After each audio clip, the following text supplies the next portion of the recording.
Alright, what's up everybody? This is Montu coming at you again. I'm going to be bringing you a couple of quick videos today.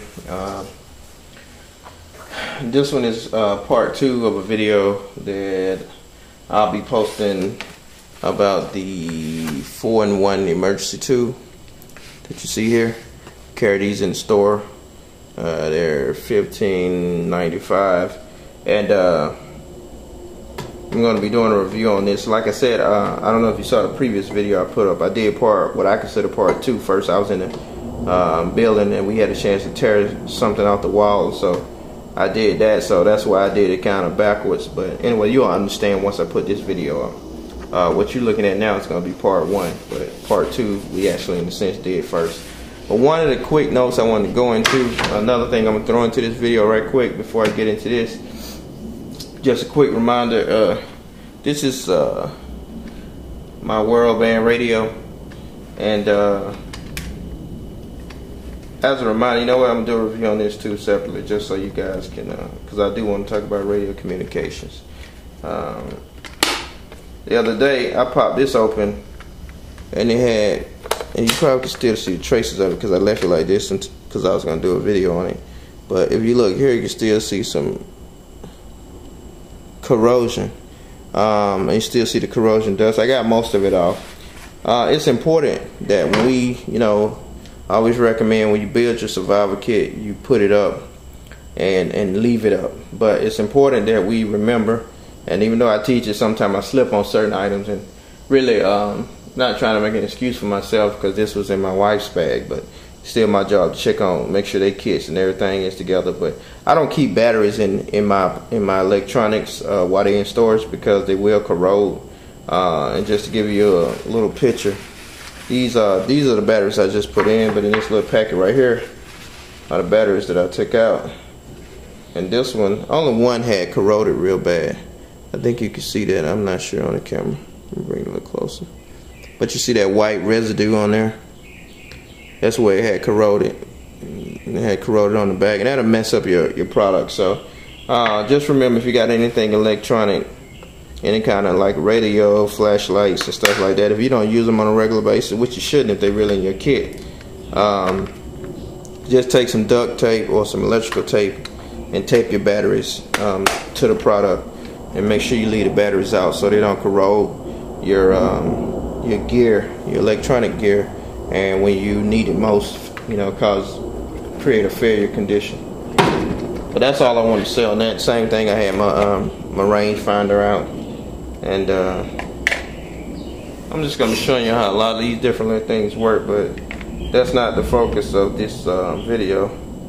I'll go ahead and get to the nitty gritty. It's a nice day out, so figured I'd shoot something. Not with the gun though. Shoot your video. Alrighty then. Subject of the moment. 4-in-1 emergency tool. See, it comes with, as you can see on there, it says 5-year warranty. Designed and tested by professional firefighters. Tough. Heat-treated alloy, won't spark, won't rust, made in the USA, which some people find extremely important. It's designed to shut off gas, as you can see here. So it shuts off gas, pries open doors. You watch part 2, we didn't have a daughter problem, but hey, I'm sure it'll work. I need to find another destroy house or test house. Digs through debris. Shuts off water. Now we've tested this for shutting off water and shutting off gas. That's cool. It worked.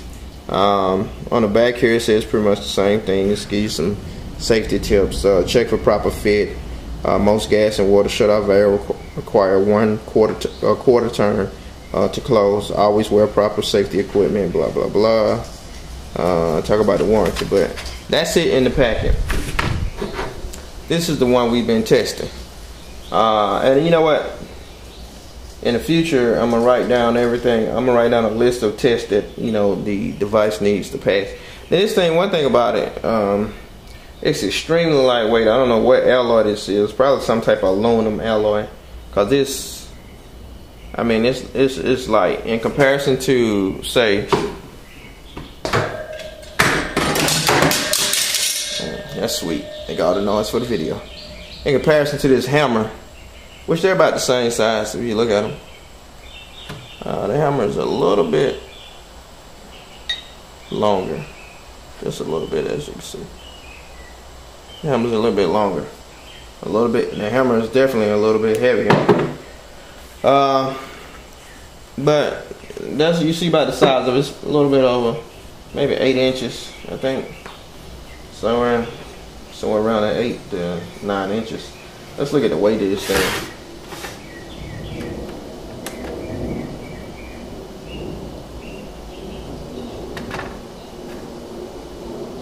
Wow. I don't know if you can see that. Let me scan the camera and try not to make you dizzy.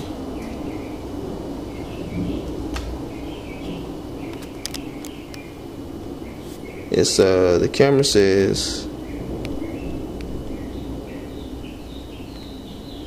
I'm doing this by myself, y'all. I apologize.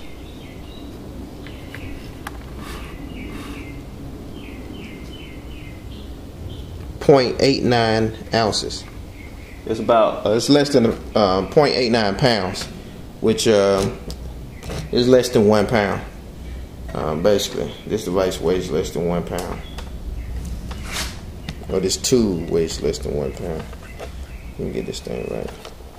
I hate when it's difficult sometimes. You got to do it by yourself. Y'all got to see it. I don't feel like editing crap, so y'all gonna catch it just like it is. Yep. So this is less than 1 pound in weight. See what my hammer weighs. Okay, the hammer weighs 1.6 pounds. So it's almost twice. The hammer is, that's 1.6 and this is 0.8. So the hammer is twice as heavy as this device here. Now, one of the things you'll see. Let me break this down too. Take it off the tripod. Because we about to get to work with the shouted rib.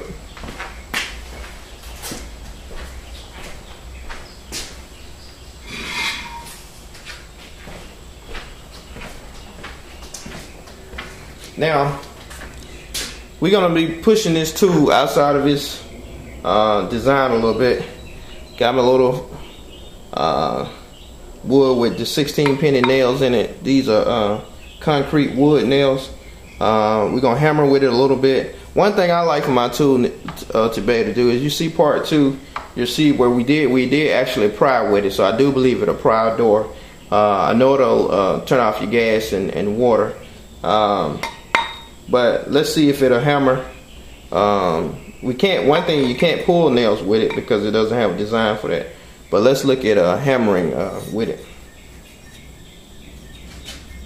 You don't have much room, and it's kind of crazy when you try to hammer with it because you got to try to get a grip like that. Man, I hate the way this video is showing today. I can't. My apologies, y'all. Doing the best I can with what I got. Rugged works. Come with me. Anyhow, let's see about nailing. You better push this nail back out.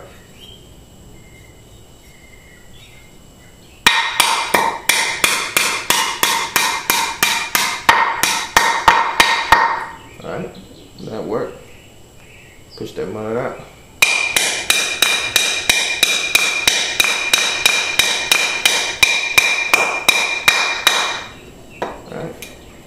So we know we can hammer with it.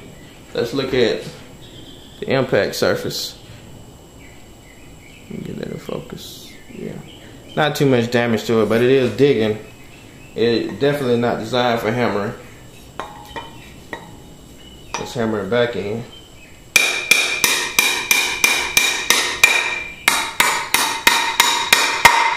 All right. Last time, let's go ahead and get these nails out.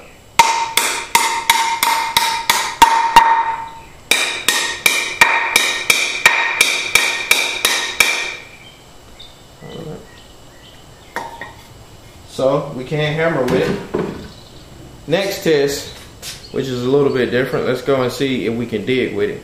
Digging is important. If you keep this in your car or in your house, you never know, your car may break down. You might need to get out in the woods for some reason and dig you a hole to start your fire or whatever. So let's take this mug out and see if we can dig with it.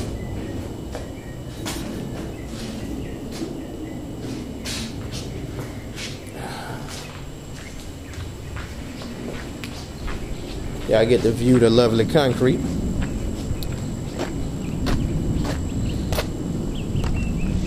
Try to see what you see.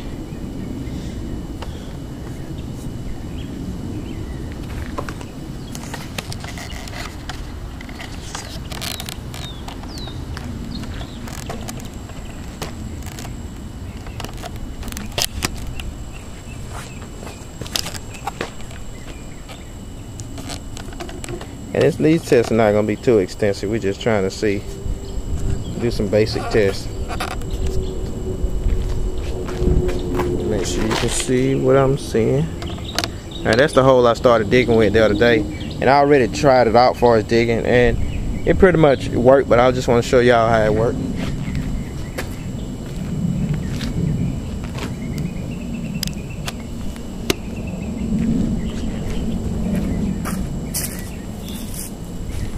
Try both ends.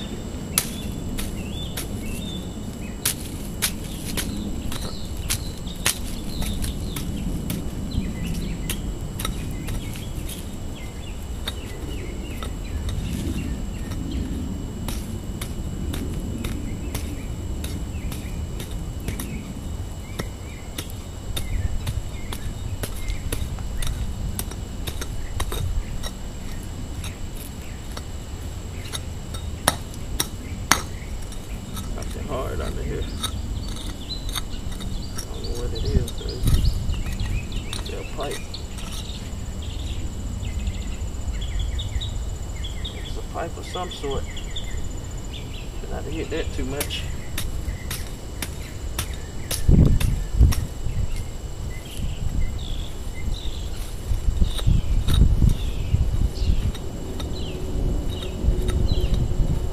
Yep, so you see, it will dig. And I can make me a little small hole with that. So, digging quality, that'll work. It suffices.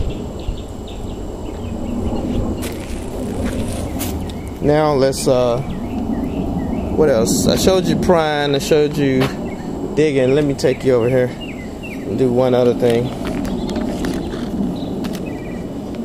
I'm gonna be honest with you, I already don't like the way this video is going, but hey, it is what it is. I'm gonna go ahead and post it. Birds out here making a lot of nice noise, chirping. I'll show you something about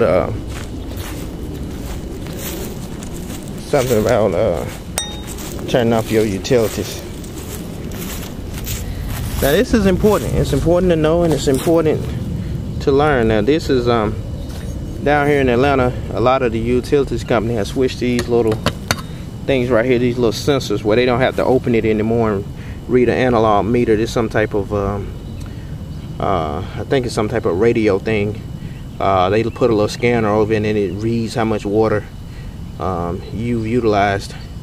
As you can see, when you look around these things, you don't really have anywhere to. Normally you have like a little gap here. You have a little gap toward the top or bottom to kind of, you know, open it up. You got to be careful when you're dealing with these things. It's always good to check and make sure that they always flush in your yard, because snakes are crawling here. And I swear to God, everyone I ever looked in some kind of way, spiders went there, like black widows and stuff like that. I've opened several on many occasions and saw black widows, and I've known people to open them and find snakes in there. So you have to be careful. You want to wear gloves, and I don't have my gloves on. I'm not about to be reaching down here, but I just kind of want you, because a lot of people never even go out and take a look or peek at they meter. And if you live in a big city or something, I mean, like my partners up north or whatever. And Atlanta is a big city, but you know, Atlanta's kind of spread out at the same time. You see me put my hand here, wait a little bit, violate my own rules.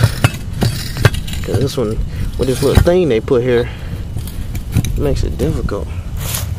Man, it's fun when you're trying to do two things at once. I'm trying to do this and work the camera.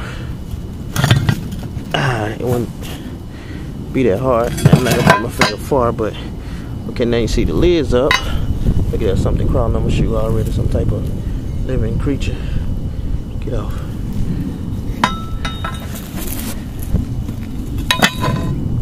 And put it open. I'm gonna let you see in here.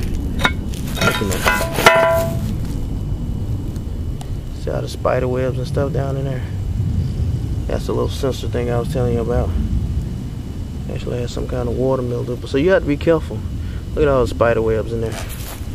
I just use my tool to get that out of my way. And this is water. So you see right here on the tool, it says water. So you just use your tool, put it down on the water main like that, and just give it a quarter turn. If I can. Alright, boom. You see I just turned it. Now I just shut the water off in our house. My wife don't come out here bitching. Excuse my language. Yeah, you can tell when you turn the water off because generally your lines here, they'll line up. See how that knob lined up? Oh, I was off pitch. Now I'm gonna turn our water back on. See? When the when your top thing is in line with your pipe, your water is on. When it's perpendicular to your pipe, your water is off. So that's how it pretty much works. But that's how you would turn off water with it. Let me go ahead and close this thing back up.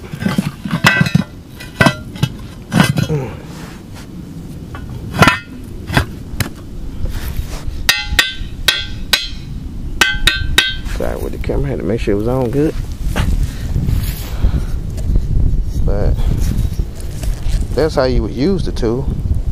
Sorry with this, I'm gonna stop apologizing to you, just bad footage. Like I said, I'm trying to do it on a solo. Now, let's go look. What else I need this thing to be able to do? Will it break through concrete and brick? Not too fast, not too much. I forgot what I was beating. I was beating something that was brick. And let's see. What do I have that I want to destroy? Don't have any cinder blocks. We shot all those up. This is not truly a hard test. I don't want to get you with the noise, but let's see. Oh, it's breaking it. Let's see if I can crack this mud. Zoom back.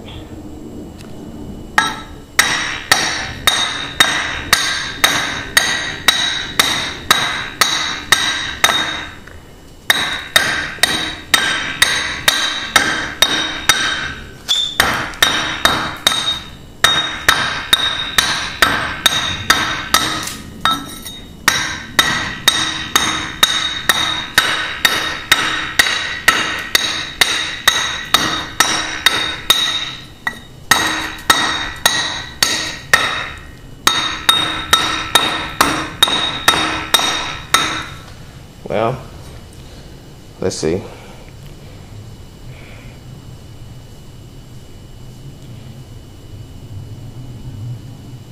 I'm gonna stop it right here. You see the kind of the damage that was done to it. It held a little bit. It probably could break through some, you know, brick, but you know, hey, it wouldn't last too long in that capacity, and that's not its original design. But overall, it has some good uses. I think it's a pretty good tool. And like I said, you can see part 2 of us, you know, beating through some plywood with it. Let me see something for the door. Now I'm not gonna tear up this door to the garage. I just want to see how it would fit in there. So you're supposed to be able to pry a door. You would need something it'll get in. You could beat it in and then push like that. Yeah, you see the door shifting? You could definitely pry a door open. So all in all, on the scale of 1 to 10, I get this tool a 10 for its original design, and 8 as far as outside of design, as far as being able to, I can nail with it, some pretty hard nails, these 16-penny nails. It lasted that. I can dig a hole with it, which is important. So it's a good tool. It has its use, and the key thing is extremely lightweight, less than 1 pound. And you know, like I say, when you look at it in comparison, I mean, it's not one of the devices I think it'll take, you know, years and years of abuse, but I definitely think it's worth this. It's you know, it's worth its weight, literally. So this has been a review, once again, kind of a sloppy review, but a review of the 4-in-1 emergency tool. Peace.